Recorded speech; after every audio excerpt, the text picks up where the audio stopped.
Beardos, weirdos, boils and ghouls, how are we all doing? Today we're going to take a look into the world of psychic mediums. More specifically, Tyler Henry. Now I could just do a quick Google search and read out the things that come straight to the fore, like a Wikipedia page and all of that sort of stuff, to get his history, but I don't care about his history. I don't want to Google this guy because I'll leave that to him for his psychic readings. So, a quick rundown. So, Tyler Henry is a TV psychic who is supposedly communicating with the dead and passing on their messages to their loved ones who just all happen to be famous celebrities. Or, they were famous celebrities. Now, not so much. For the most part. Hey, but leave Dewey alone. Nothing wrong with Dewey. I love Scream. So, is Tyler the real deal? Or is he a pound shop Zach Morris from Saved by the Bell, masquerading as somebody that can talk to the dead, all for a bit of dollar? And stay tuned to the end of the video where you'll find out this guy's net worth and his waiting list. It's incredible. Is he just a charlatan, exploiting people's grief in the easiest way imaginable? You know, like Googling Michael Jackson when his sister LaToya features. Let's find out. The first thing to note about Dollar Store Zach from Saved by the Bell is that he reads celebrities. This isn't little old Fanny Schmeller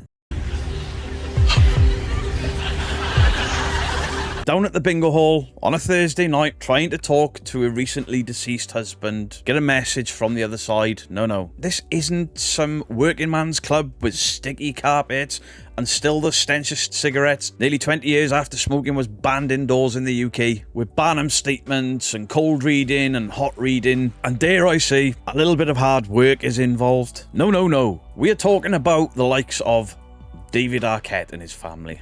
Hey, he's still a celebrity to me. Some of the Kardashians, LaToya Jackson, yes, Michael Jackson's sister, you know, arguably the most famous celebrity of all time. Boy George, Carmen Electra, Corey Feldman, Moby, Bobby Brown, Eva Longoria, my least favourite Spice Girl, Scary Spice, Mel B, Alicia Cuthbert, Misha Barton, Linda Blair, your mother sucks. No, I can't do that. YouTube don't like it. And Megan Fox. Do you see a pattern here? Do you see where I am already got the little antennas of bullshittery floating about? And these are actors or celebrities that careers have waned over the decades. And Tyler makes out at the beginning of these episodes that he knows barely anything about these people. How? How do you not know Dewey from Scream? Show some respect to Officer Doofy. Special Officer Doofy. And let's not forget that this grief vampire, allegedly, I need a better word. In my opinion, don't sue me, you psychic to fuck all, allegedly, has a waiting list, a huge waiting list, and you'll see that at the end of the video. And in with these huge waiting times, could Tyler say, oh, I don't know, Google these people that are visiting, Google their losses, Google the family history, look on things like whodiedyyesterday.com or whatever the website of choice is for these charlatans, because they all do the same thing. And in with the Arquette family specifically, could he not Google David Arquette? And if you don't know who David Arquette is, you'll know one of his sisters. Would he not then, very quickly, within the 3 minutes it took me to find it, find the horrific story and the tragic story of David Arquette's transgender sister? And then once you find that information out and you pretend to scribble in your notebook, ask these really weird probing questions like you don't know a thing about it, but it's all alluding to that. Comments like, I'm getting a sibling, I'm getting sibling, I'm getting a sibling, a sister. But there's like a double meaning to the sibling, to the sister. And then he looks at David Arquette and his sister. He looks him in the eye and he sees the eyes widen, the mouths open. How could he have found this information about our very famous family? where a transgender sister passed away. He said there's a double meaning. Where could he possibly have gotten this? He's plucked it from fresh air. It's not like this was public knowledge, a very famous thing that this bearded idiot found within 3 minutes of looking on the internet. He skirted around it long enough for David and his sister to be completely blown away. How could this guy have plucked this from nowhere? And he's had months to do research, right? But maybe he didn't. Maybe he's never watched Scream 1 to 5. Spoiler alert, I can't believe they killed Dewey. I'm done with the Scream franchise. F you, Scream. So maybe he hasn't seen those films, but are you telling me that he's never seen A Nightmare on Elm Street? Has he never seen Pulp Fiction, where two of his sisters rose to fame? I fail to believe that. But if you watch this guy out of some morbid curiosity, look at how he gets there. He's got his notepad, he's got his pen, and he's scribbling away, and he's going, 4, 4, 4, 4. I'm getting a 4. 4. Why is 4 important? There's something with a 4. 4, 4. And he waits for the arcades to take the bait. And David says there were 4 siblings. There's the important bit. He's got them. He's hook, line, sinker. He's got them. There were 4 siblings. Boom. Psychic older Macaulay Culkin's got him banged to rights. He's got the grief, he's got the story, and he's got them to look, and he's got them to feel shocked. How did he find that? Where did he get that from? Scratching in his book, 4444. Wow, this guy's amazing. It was actually really, really uncomfortable to watch.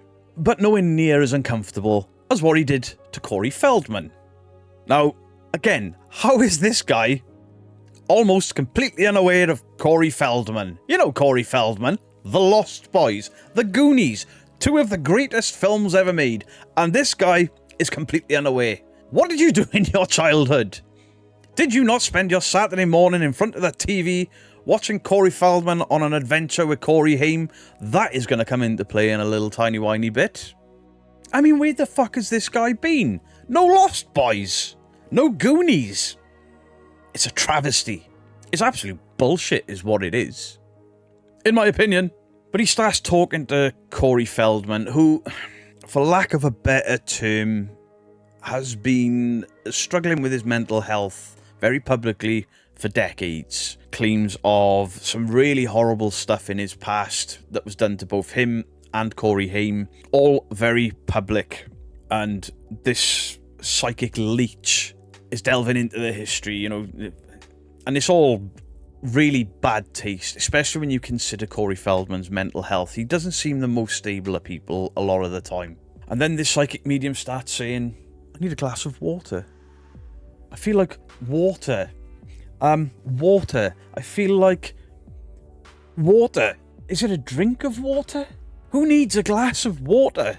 It couldn't possibly be Corey Feldman's best friend, Corey Haim, a very famous celebrity child who passed away from pneumonia, could it? Could be nothing to do with that. You know, co-star. They were called the 2 Coreys. They were very, very famous child actors. It's not like it's public knowledge that Corey Haim died of pneumonia. It's not exactly public knowledge that Corey Haim suffered the same abuse that Corey Feldman has tried to, for decades, bring to the light in Hollywood. It's not like Corey Feldman has an autobiography where you could have got all of this information from, is it? He must have simply just plucked this from fresh air. And it's not exactly gone unnoticed by me that this guy's victims... this guy's guests are actors whose careers are pretty much over. And I'd hope and I'd like to think that this isn't the case, but these people could simply be acting surprised, acting shocked, because the careers are over. And this guy and Tyler is big news in Hollywood. He's a big name in Hollywood. Could they be acting shocked and upset simply for another paycheck and more relevance? I hope not. I'd like to think not. But celebrities do some weird shit. They do some weird shit to stay relevant. Except Officer Dewey. You leave Dewey alone.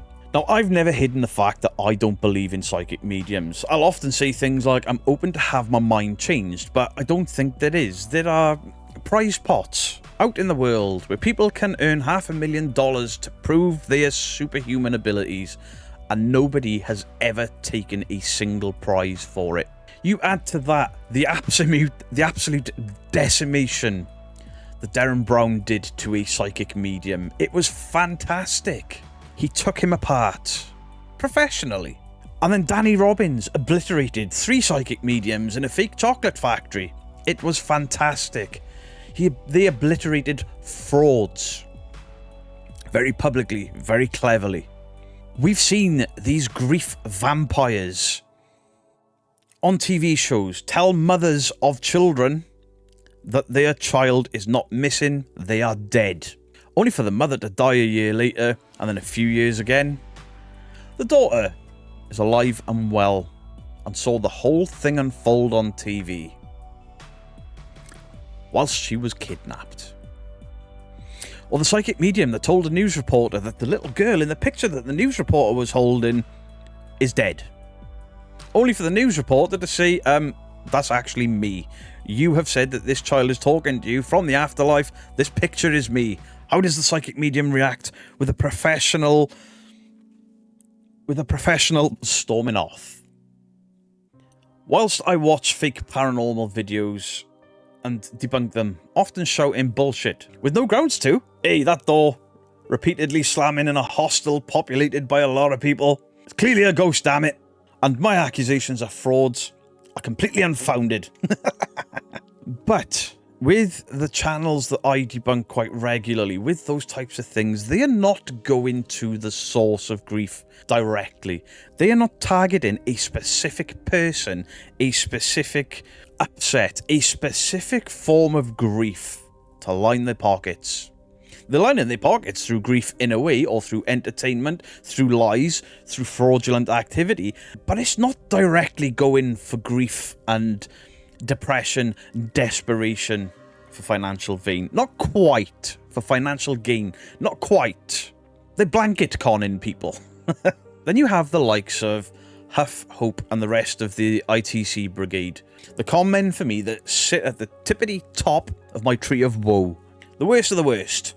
Celebrities being interviewed 24 hours after they've died. They're not even cold yet. But just under that are these psychic mediums. The famous psychic mediums. The psychic mediums that are earning a killing. Because they are targeting directly grief, mental health, unanswered questions. And when you add to it that these famous ones they're lazy. They do a quick Google search.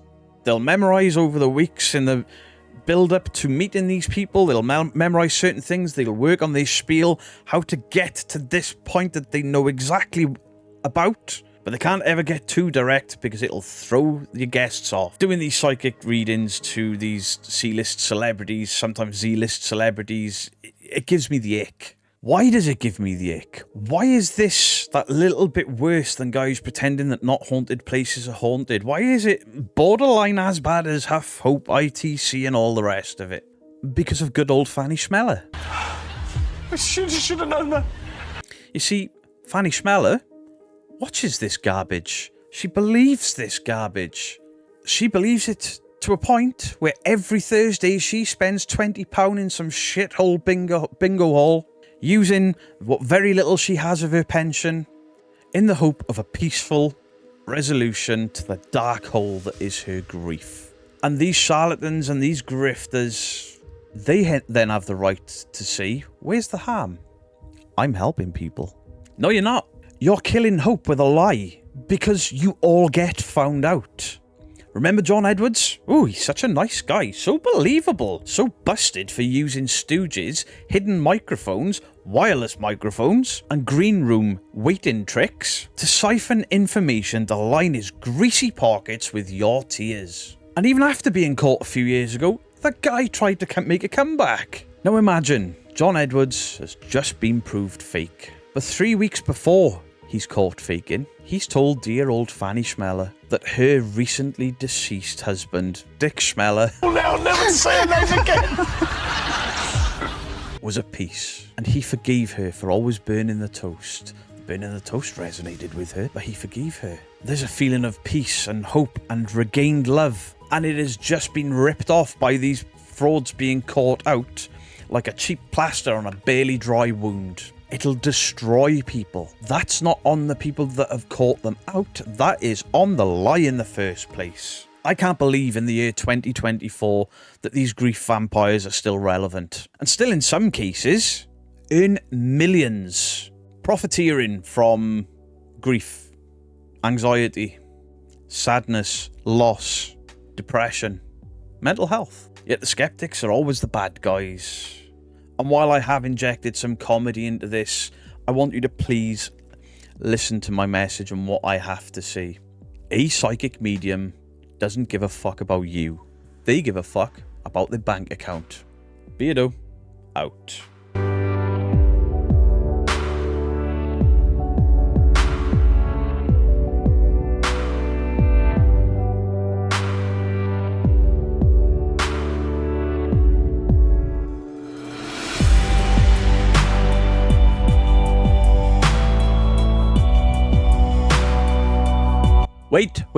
Wait. Tyler Henry, you just made the list. You're on the list of bullshittery, my friend. Leave your thoughts in the comment section down below. Much love.